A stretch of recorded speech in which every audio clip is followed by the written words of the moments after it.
Hi, welcome to today's video. So today we will go through how to set up Ustate and we'll work on our wallet. So go through the things we'll extend the work we did in the previous videos by adding Ustate into our wallet, set up the basics for setting up a wallet, create the initial actions that you want to do with a wallet, and just get some of the basic persistent storage to work.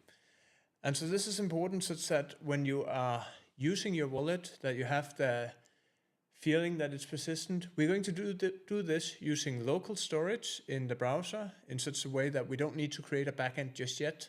That will be for some of the later videos. In this video, we'll solely focus on the front end. And this also means that you could take the application and wrap it up in Tari or any other of these front-end applications that allows you to ship them to mobile, to all sorts of other places. All right, with that said, let's get into our code editor. We have our wallet here.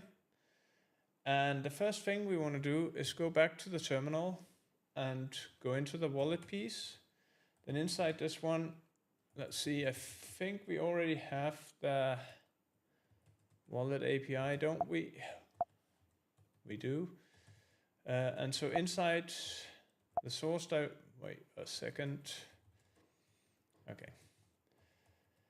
So inside the wallet API, we go to the source directory and we're just going to add transaction.rs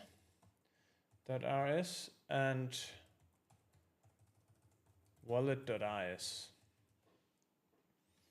And I think we have everything else. There should be a .lib file and there is a cargo toml. We created that in the last videos. Cool. Then for the wallet API, we will be needing the chrono. We'll be needing chrono crate. So we do cargo add chrono.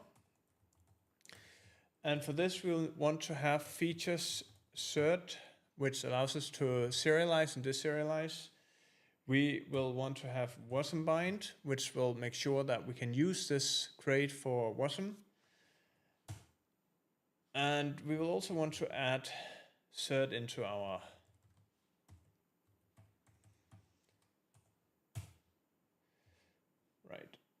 did we have all the and one important thing for cert is we want to have the derive feature, and so that the derive feature.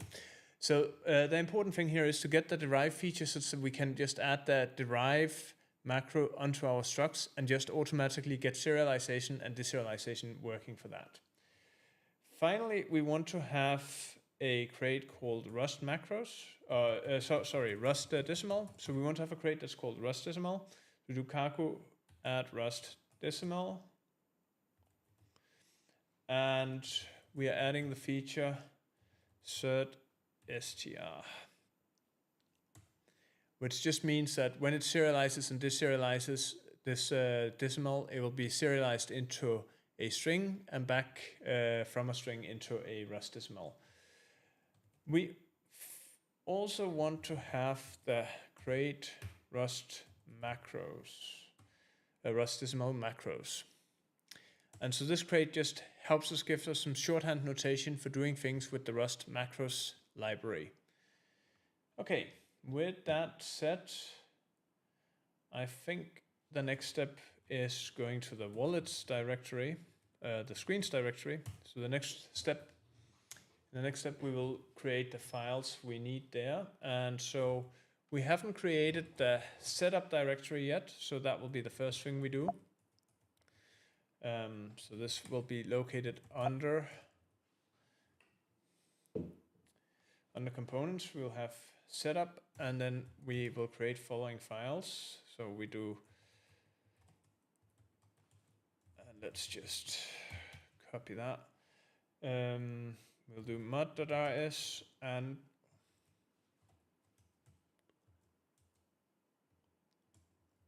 let's just try to redo that one. Setup mod.rs and setup form.rs. Okay, so this creates the structure for some of the files that we will need in the screen for creating the setup screen. And we will also need a store. So we're going to add a store directory, and to this end we will, let's just do cd src store, and inside here we'll make the directory operations, which will contain all the different operations that you might want to do with your wallet, such as sending funds and so on. And the next step is to just create the files that we need for this. So we will need to have a state.rs, actions.rs. Inside operations, we'll have the mod.rs. Operations, we'll also have a generate wallet.rs. And so this operation we'll be using whenever we want to create a new wallet, which is the first operation we will want to do.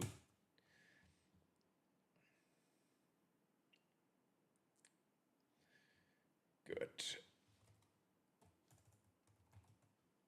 Then finally, we need to have a services directory, and that we already created last time. So let's just check that we have all the files that we want to have there. So we have a mod.rs, we have a transactions directory, and inside transactions, we have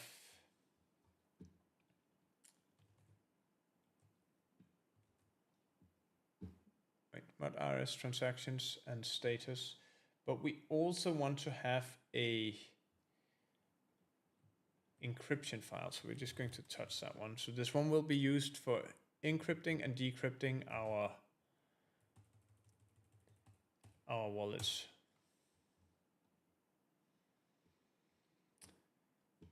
All right, with that, let's get started.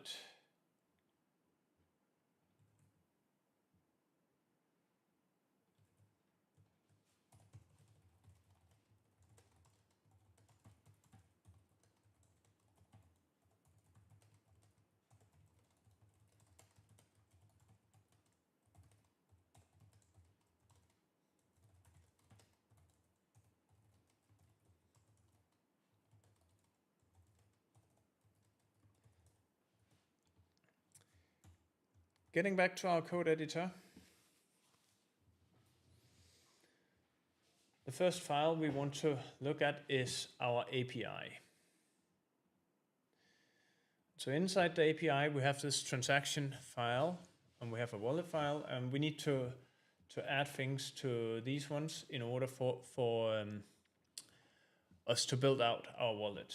And so we want to have a structure for keeping our transaction. We want to have a structure for keeping our wallet.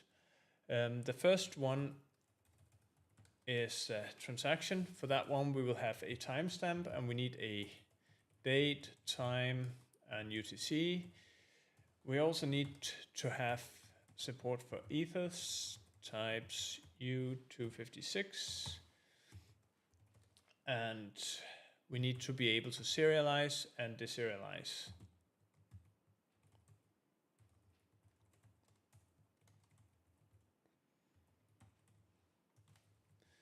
Okay. We just define the transactions, or the transaction and the wallet modules immediately, such that, and we actually forgot to add our ethers. So let's just do that as well.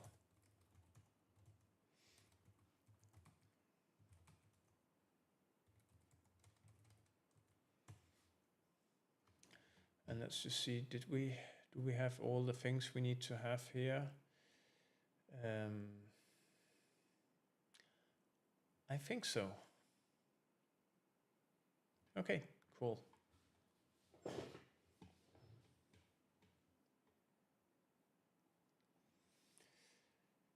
All right, with that, we return to our code editor, and we now see that there's nothing that lights up as red.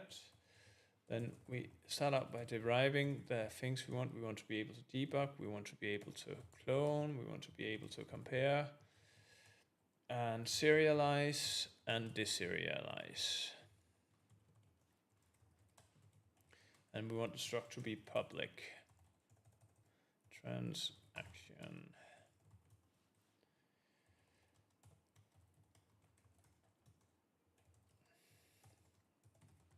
So we're just going to add the typical things that you would expect to see in a transaction. We might extend that as at a later point, but for now, this will be good enough.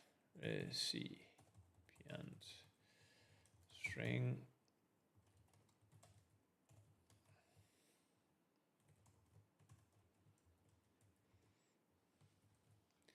Okay.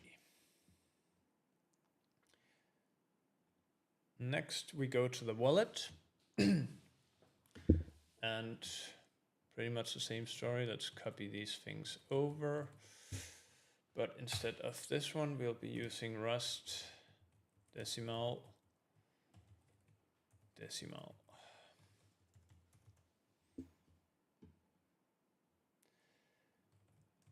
And then we have a bunch of things that we derive for the wallet. Again, the wallet is going to be a public struct, just like our transaction. And inside this one, we are going to have an encrypted private key. And that's going to be a string. And so, right, we forgot a struct keyword here. So the private key will always be encrypted, which means that if anybody would ever access your local browser storage, they will not be able to use your private key for anything. So this is super important. Then with each wallet, we will also have a public address. This one can be publicly available. That does not need to be encrypted. We'll have the balance of the wallet, which we'll need to update regularly. This is just a decimal. We'll have a salt that we use for encrypting. So when we're encrypting, we will take a password and then we will salt it, and that will make sure that you can't do rainbow tables or the like. Then we need a bit of information about the wallet itself, such as the number of decimals.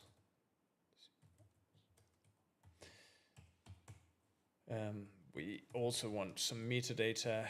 When was the wallet created?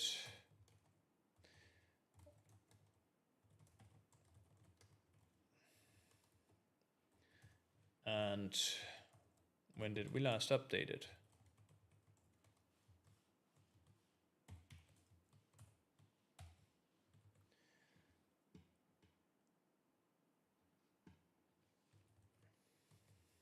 Together with the wallet, we also want to have another struct, the wallet error. So sometimes when we do wallet operations, they will fail. We want to have a struct that represents this error. And that one we don't want to have a default constructor for, but we do want to have serialize, deserialize, the ability to clone, so on and so forth. Pub. And we want it to have a message, string, and a timestamp, which is just the date time in UTC time.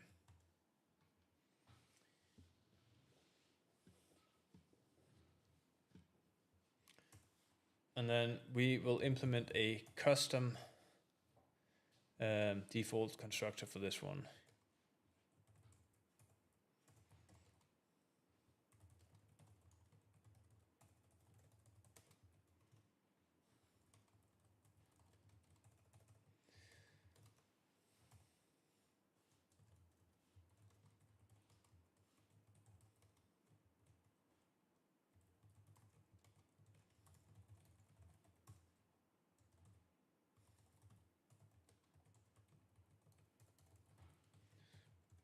Okay. Returning to our library, we want to export these things. So we do pub use. So we just re-export what's inside the modules. And from the wallet, we are exporting the wallet and the wallet error. Did we put an E on that one? That should just be wallet error. not wallet errors.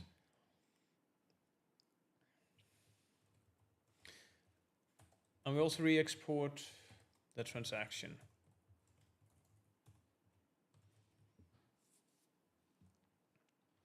Okay, so far so good.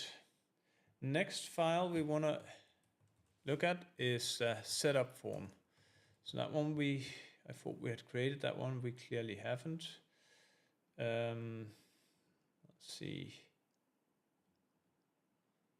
Oh, we have, but oh, we created these one. Oh, let's just redo that. So mod.rs, and then for whatever reason we created this as a directory. That's clearly a mistake. Setup form.rs. Cool. So inside the wallet form, we are going to use the actions that we have created down here. So we haven't implemented those ones yet, but we will in just a bit.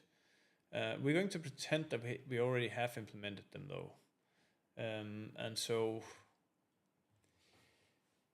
we will do create store actions.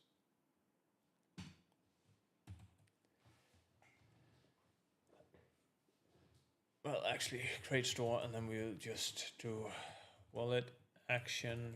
We'll re-export this directly in the top store component. Action.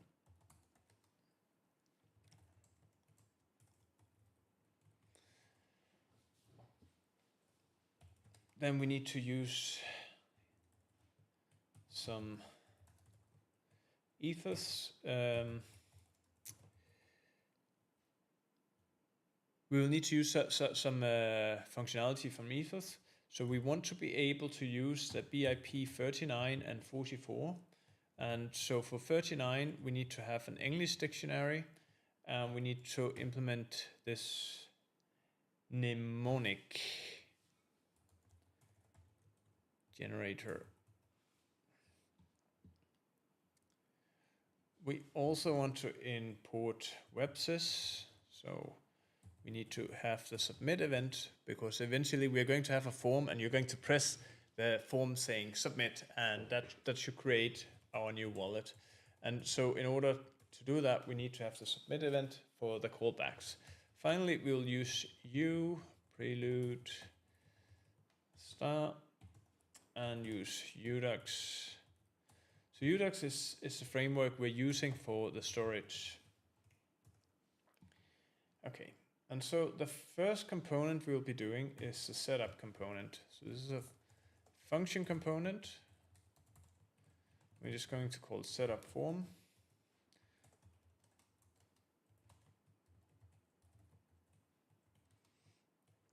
And it takes no properties, so it will solely rely on the actual store.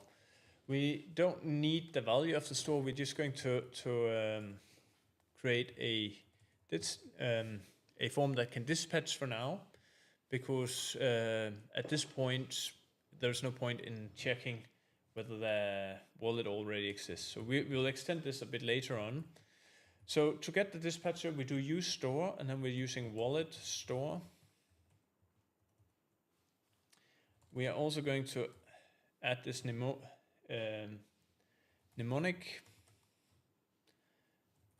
and we're going to do that as a local state. And we'll use the string new function. So initially, this is just an empty string, right? The same for password. We need a password for encrypting the wallet we have created. And so for that, we're going to do string new as well.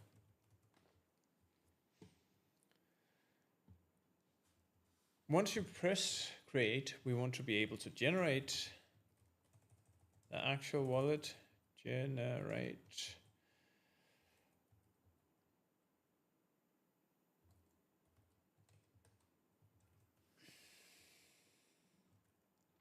And here we remember that whenever we are creating callback functions in Rust, we typically move things into that closure. And so that's exactly what we do here. Callback from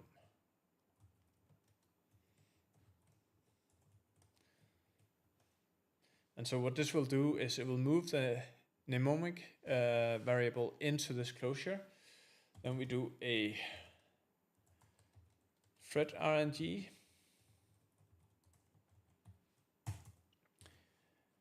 And we do a new mnemonic.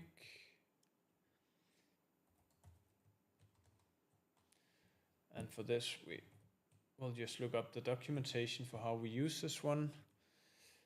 And we pass in a random number generator, and then we convert that to the phrase and set that in our internal state. So this will allow us to call this function to generate a random wallet, or rather a random sequence of words that we can use for initializing our wallet. And then we will also do a let set that wallet. So in one of the later videos, we're going to use Anvil for creating a network, a local network we can submit transactions to and get the balance from and all of that. And for that, we'll be using a dev wallet. And so we're going to make a function to make that super easy for ourselves, just to get in and set all of this up. And so it's pretty much the same thing again here, except that instead of using something real here, we're just going to add a phrase that's called test, test, test, test, test 12 times. All right. And we need a semicolon here. Then we need a callback function for when the password changes in our form. And again, we remembered that we always need to copy variables we are taking into closures.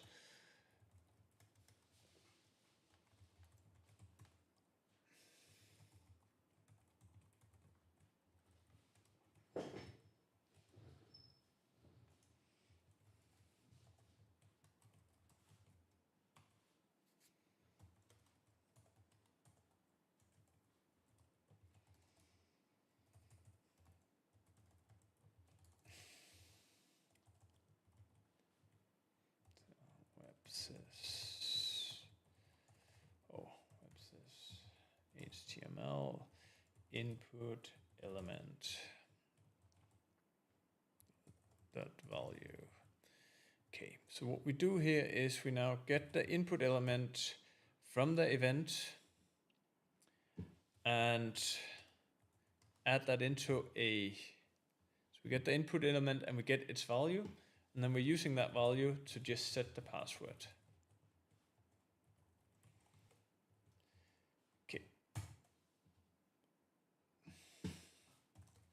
Finally, we need an onSubmit, which will be our submit handler.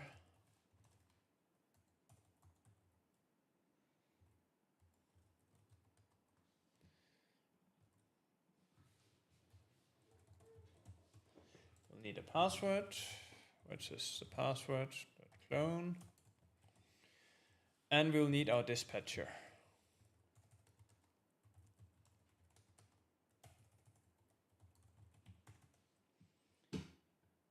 And then we again create a callback.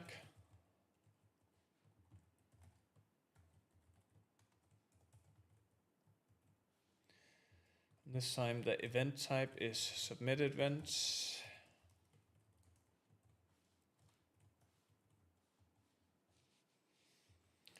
And as you do in JavaScript, we're going to prevent default as to make sure that we're not submitting the form to an actual post request or get request. Right. And then dispatch.apply. So this will allow us to submit an action into the Yewdux store. It's very, very similar to how Redux is working.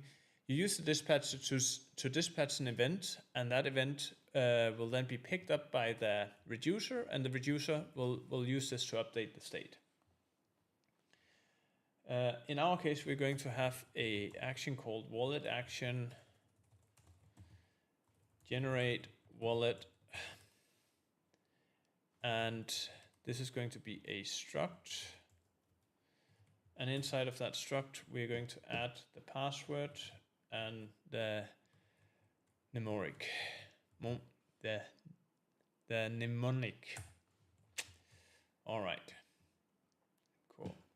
The last thing we need to do is add a bit of HTML to this form.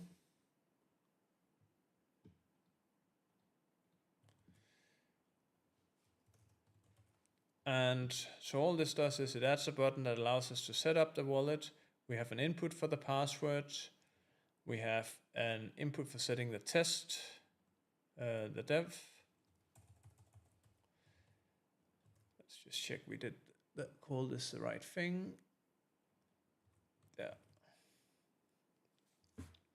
And we have a way of representing what the current phrase is.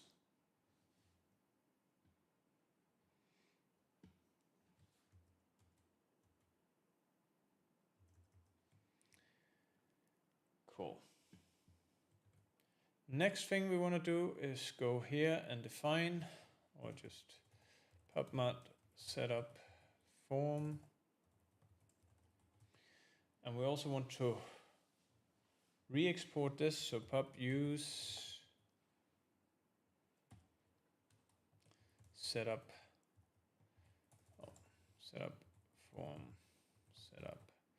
form.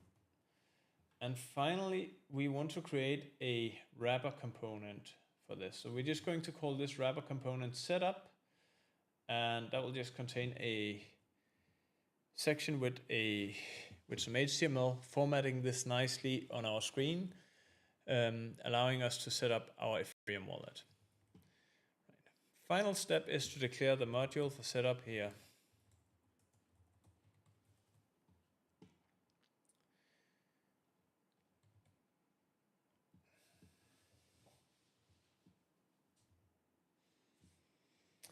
Okay, next we turn to services and encryption. Inside this one, we are going to create two functions. So we're going to create an encrypt function and a decrypt function. And so the purpose of these functions is to encrypt and decrypt our wallet seed phrase, so we can regenerate the actual wallet. And so in order to do this, we will be using AES encryption with AES 256. And we start out by just importing a few different things we need for this. We also add some standard things like what is the key length, how many iterations are we doing in the encryption, and then the actual encrypt function.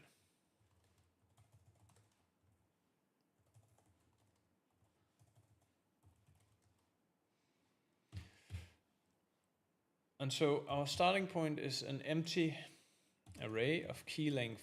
In this case, it's 32.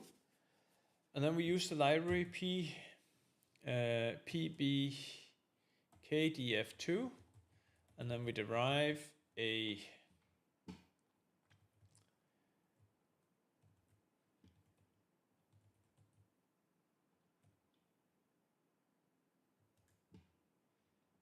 derive the key.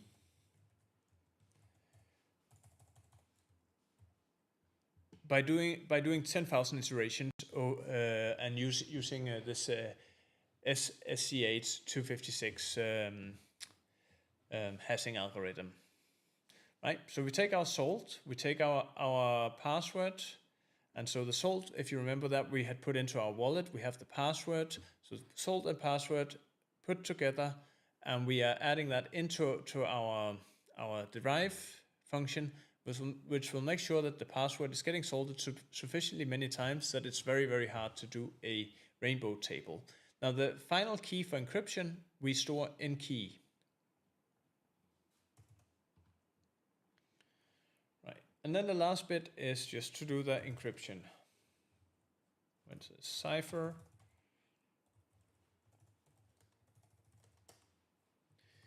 AS256 CBC, new from slices.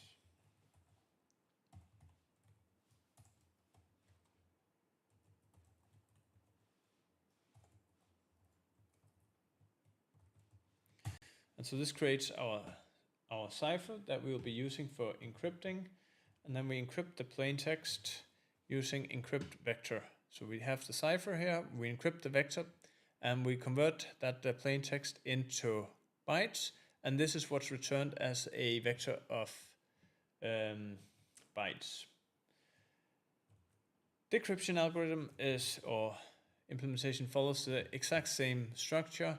You add a cipher, you have a password, you have a salt, and that in return gives a result, either a result or a string as an error.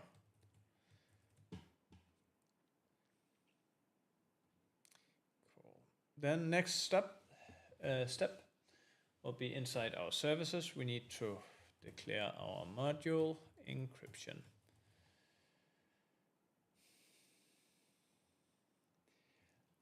At this point, we then take our attention to the state.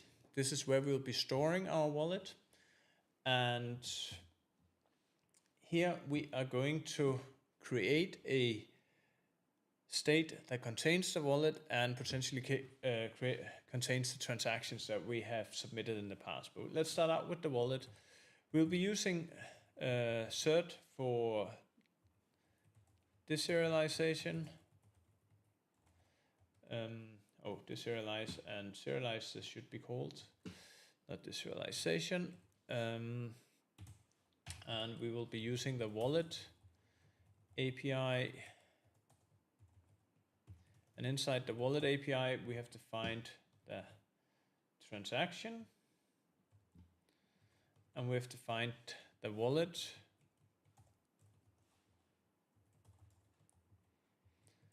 And we have defined the wallet error. So these will be the types we're using here. We'll also be using Yewdux. And with that, we are ready to create the state for Yewdux, which is simply we derive a clonable, comparable, serializable, and defaultable structure, which we call transaction status. So this one we will extend on later on in some of the next videos, which will allow us to give a status of the transaction. Has it been submitted? Is it executing? Was there any errors associated with it? And with that, we can now go ahead and we can create our actual wallet store. So pub struct wallet store. Inside the wallet store, we'll have a last error, which just keeps track on what was the last error we observed.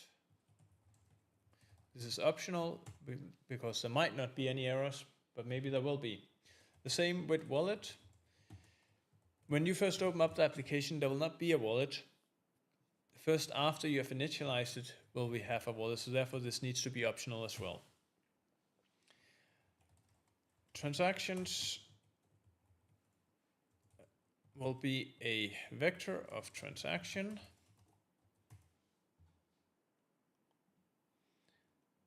And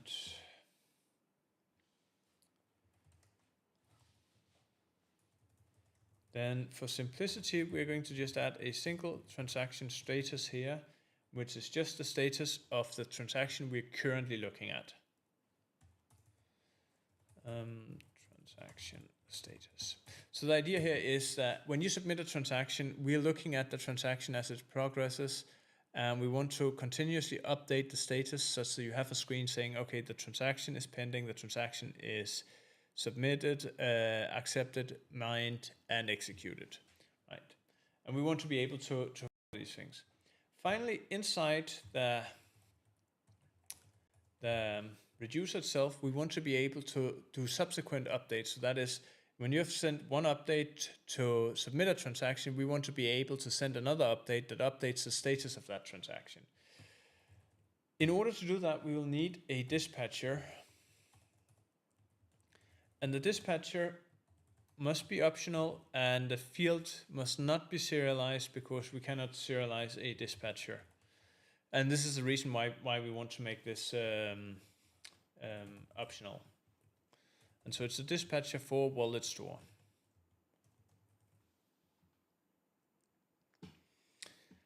The final step for the store to work is to implement store for wallet store.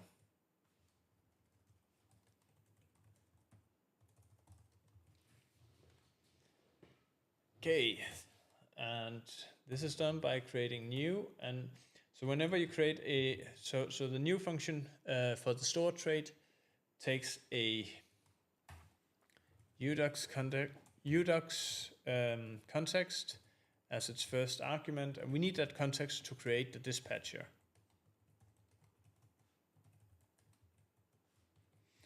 Okay, and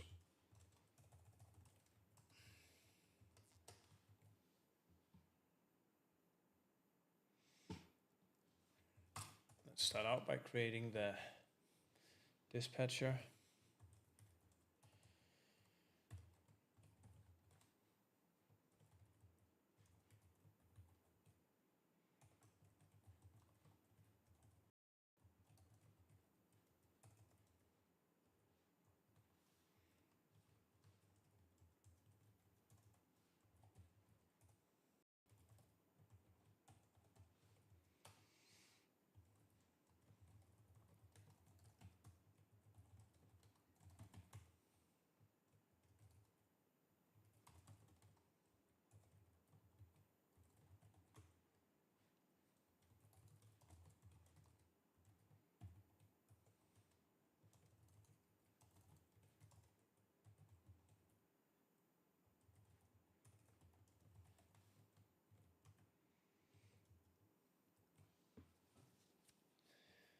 Okay, actually we want to do this slightly different. We want to do like this because we need the dispatcher for,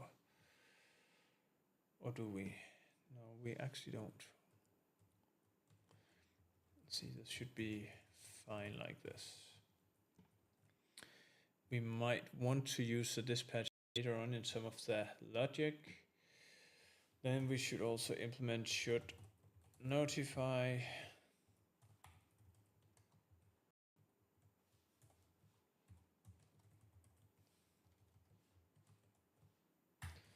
And this will just return true.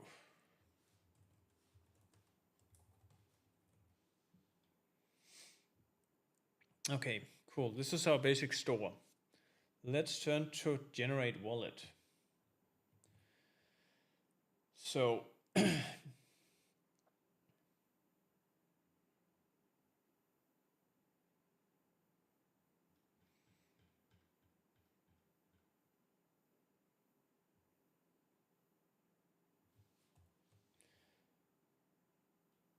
So generate wallet is a process that we will spawn that will allow us to generate a new wallet and subsequently dispatch a update when the wallet has been generated. We want to spawn this up in a new thread to make sure that, or in a new task rather, since it's all single threaded, but in a new task that allows you to create the wallet and update the state. And so the idea here is to create these handlers that generate these things for us in such a way that when you use the application, it feels very responsive. It doesn't freeze. Like we could make a single function that just does all of these things, but rather we will do this asynchronously by spawning a new thread and making sure that we are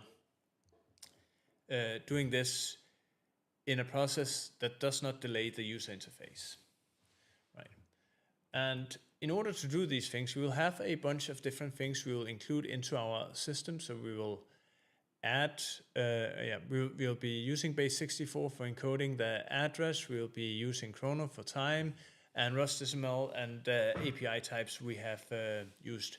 We'll also be using wasn't buying gen futures to do local spawning, and then we will use our store and our encryption algorithm to make sure that we have encrypted things correctly, right? So the way this is going to work is we will be spawning an action, or we will be sending an action to the store. The store will be spawning a generate wallet event, and that event will subsequently create the wallet, encrypt it, and send a new action back that will store the wallet into our system. So how does this look like? We will add spawn generate wallet, and this will take the mnemonic we defined, which is a string. It will take a password, which is a string, and it will take a dispatcher, which is of type dispatch wallet store. And it is of type unit, the return type.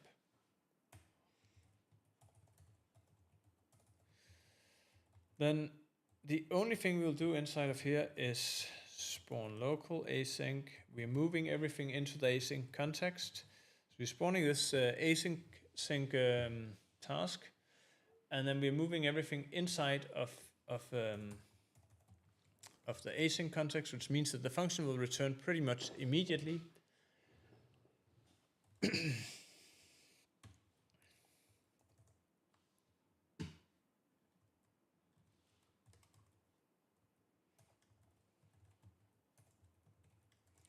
Okay, and so we want to be sure that we don't have a bunch of extra spaces surrounding this one. We also want to create the wallet, and for that we will be using the mnemonic builder with the English dictionary. So we chose to use the English dictionary before, and all we do is we create a builder, a default builder. We use the phrase we have just put in, and then we get the wallet by just entering build, right? And then this may succeed or it may fail. Let's see. So if it fails, then we will get a wallet. If it succeeds, then we get a wallet. If it fails, we will get an error.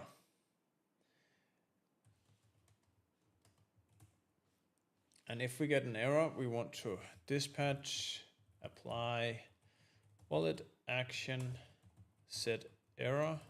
So we haven't created these actions yet, but we will. And this will be a wallet error with a message.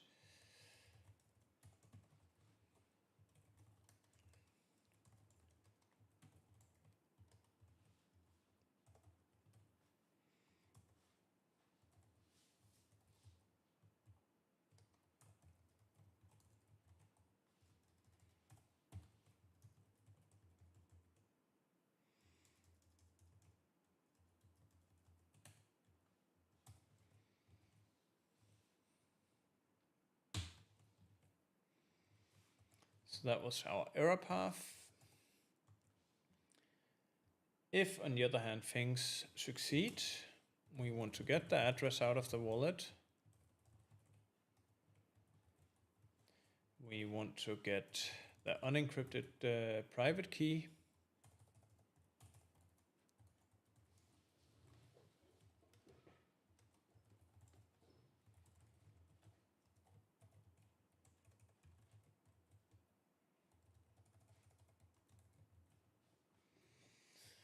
We're just going to map this into a base 64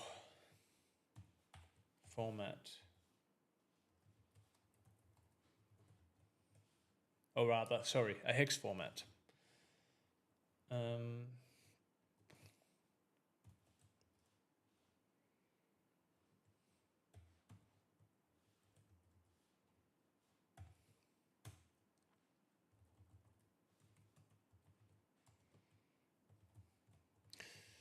And finally, we are collecting the strings and joining them.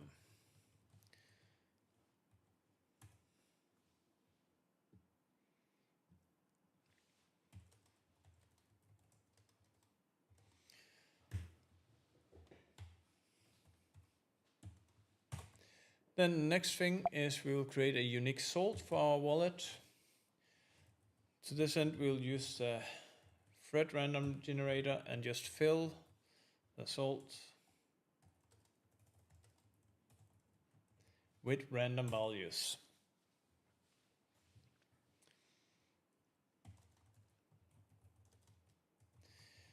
And with this, we're ready to actually creating the wallet.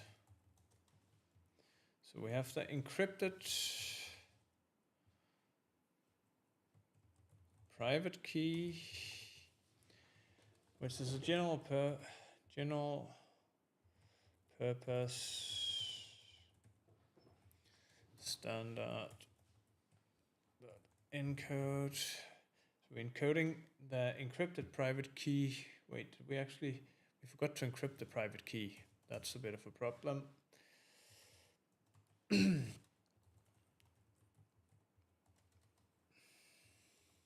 So here we use the encrypt function we just created before on encrypted.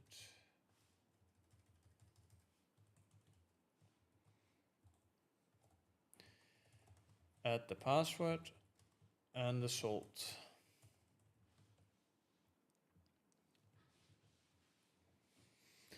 And then we can encode this encrypted private key. Encrypted.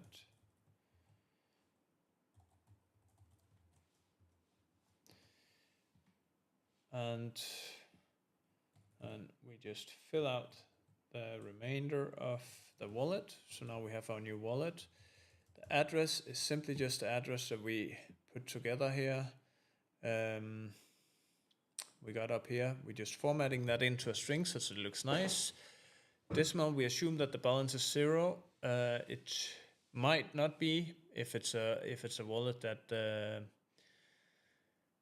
that previously was used, but for starters we assume that it's 0, and we set everything to the default values. We may remember to store the salts so we can unencrypt our wallet again.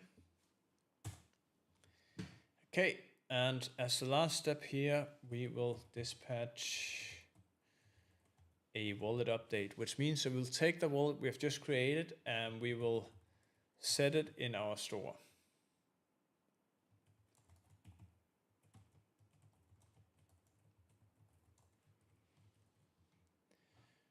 And that's pretty much all there is to the operation of generating the wallet.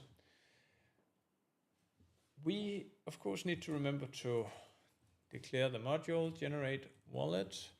We also need to re-export it so we can use it. Use generate wallet.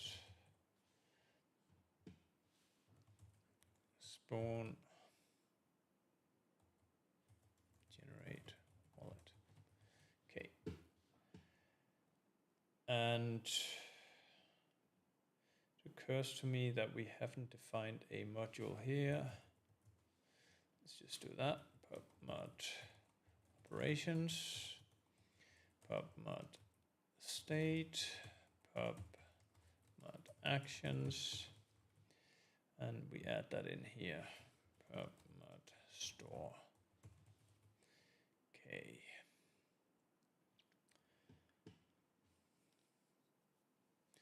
With this, we are ready to creating our actual actions here. And so the actions we'll be creating are rather few to start with. We'll have a set error, which allows us to set an error that happens when we're generating a wallet or in any other case. We'll have a clear error message. We'll have a generate wallet, a set wallet, remove wallet, and load wallet. Like these are all the operations we want to do for starters. Later on, we will want to do more operations. And we'll extend this piece. But in this first video, all we will be doing is creating the reducer for these very, very simple actions.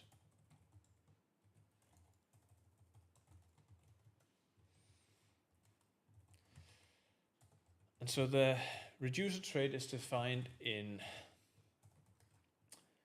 Yewdux and has a very specific structure we need to follow. So it has a reference counted wallet store.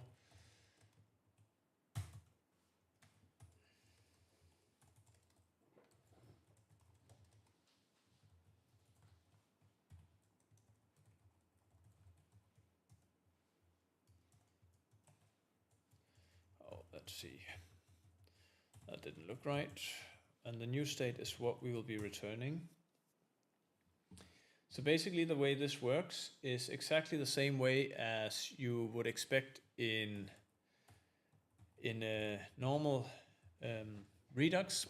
So when you're using Redux for TypeScript, basically you get an action, you make state changes, you return a new state, and the system will then compare the two, figure out whether it needs to do anything else, and notify everybody who needs to know what's happening.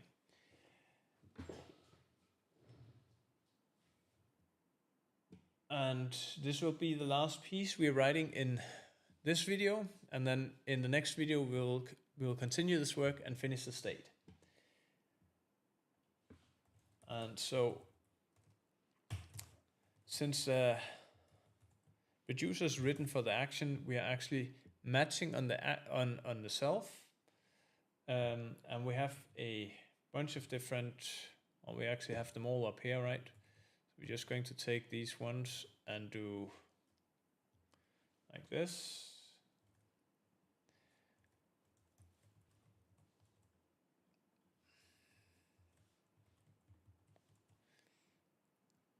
And then for each of these ones, we need to define a way that this is going to work. So each of them has a code block that we need to deal with. And so the easiest one is clear error. That one is just new state dot last error, and that one is none. Set error is also quite easy. New state dot last error equals sum, and then let's see.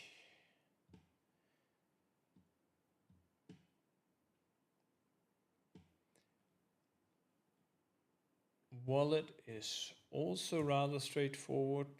Oh, set wallet is rather straightforward, right? So this is the wallet, and that one would be new state dot wallet equal some wallet. Remove wallet is easy.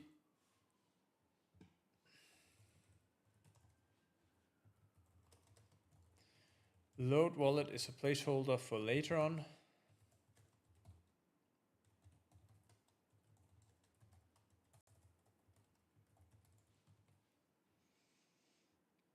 And the last one we have left is the generate.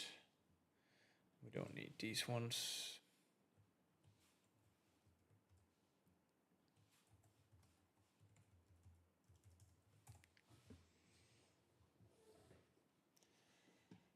And here we're just going to check if we can get a dispatcher from our state. Dispatcher as ref. Then we're going to spawn and just look at that. Look at how it figured out everything I wanted to do. How lovely. The only thing here is we need to clone this one. It's a reference, but all right. So I think this is about as far as we get in this video.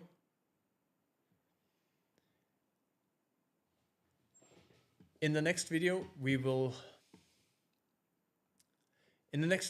finish this work and get the whole state up running, and then try to make the flow for setting up your wallet, so when you enter the first time, you'll be presented with a setup screen, and we'll generate the wallet, we'll encrypt it, and store it in the local browser, and just test that out.